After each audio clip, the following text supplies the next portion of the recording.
Следственный комитет собирается выявить наиболее травмоопасные участки на железной дороге, которые имеются в Республике Коми. Об этом главе Коми рассказал исполняющий обязанности руководителя Северо-Западного следственного управления на транспорте Павел Выменец. Для этого, как предполагается, силовики составят карту происшествий. Цель – продумать на межведомственном уровне, как повысить безопасность.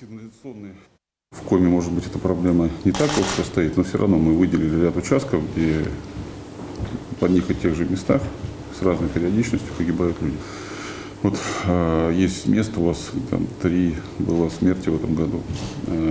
Вроде в 100 метрах есть переход, а народная тропа все равно идет в другую. По проложенному маршруту.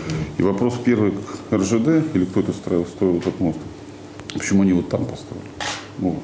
Но сейчас уже это не изменить. Тогда, может быть, вопрос стоит поставить забор, чтобы они туда не могли ходить, а шли уже вынужденно шли на переход.